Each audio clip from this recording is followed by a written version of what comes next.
Morning बच्चों, आज हम आपके परिवेश पुस्तक से अध्याय 13 कैसे हुआ अधिकार शीर्षक कहानी को पढ़ेंगे।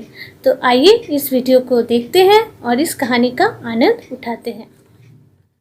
अध्याय 13 कैसे हुआ अधिकार। प्राचीन काल की बात है। दानवों और देवताओं में अत्यंत शत्रुता थी।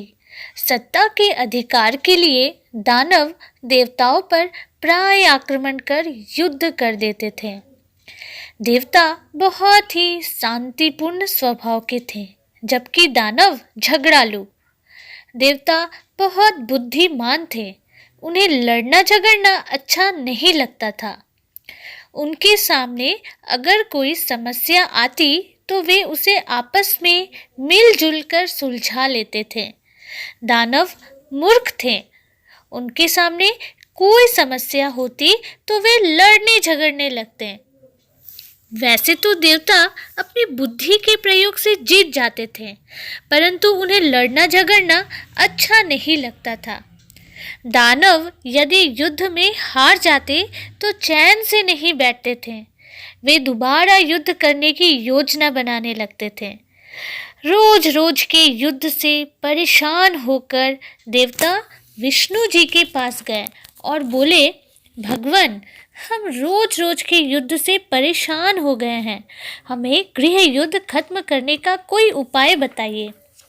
विष्णु जी बोले, ठीक है, आप चिंता मत कीजिए, मैं गृह युद्ध समाप्त करने का कोई उपाय सोचता हूँ। अगले दिन विष्णु जी ने दानवों को बुलाया। आप लोग देवताओं के ऊपर आक्रमण क्यों करते हैं? दानव बोले, भगवान, स्वर्ग पर हमारा अधिकार है, देवताओं का नहीं।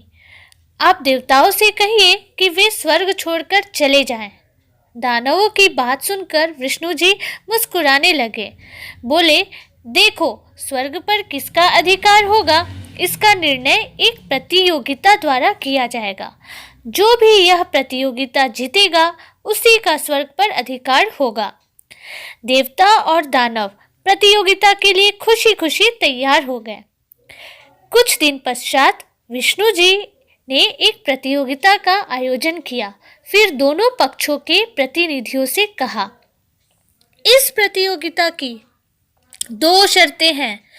पहली शर्त के अनुसार आप लोगों को बिना हाथ मोड़े ही भोजन करना होगा। दूसरी शर्त के अनुसार भोजन का स्थान अलग अलग होगा। प्रतियोगिता आरंभ हुई। देवताओं और दानवों को भोजन करने के लिए अलग अलग स्थानों पर बैठाया गया। देवता तुरंत समझ गए कि उन्हें क्या करना है। वे आमने सामने बैठ गए और एक दूसरे को भोजन खिलाने लगे। उन्हें हाथ मोड़ने की आवश्यकता ही नहीं हुई। उन्होंने आनंद पूर्वक भोजन किया। दूसरी ओर दानवों को कुछ समझ नहीं आया।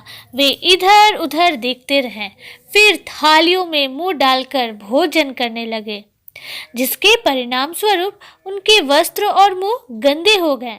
उनका भोजन भी इधर उधर फैल गया। दानव को अपनी गलती समझ में आ गई। वे निराश हो गए और उस दिन से सदा के लिए देवताओं का स्वर्ग पर अधिकार हो गया। तो बच्चों, हमें इस कहानी से क्या शिक्षा मिलती है? हमें सदैव मिलजुल कर रहना चाहिए। लड़ने झगड़ने से किसी समस्या का हल नहीं निकलता, बल्कि शांति और समझदारी से हम कठिन से कठिन परिस्थितियों का सामना भी कर सकते हैं। धन्यवाद।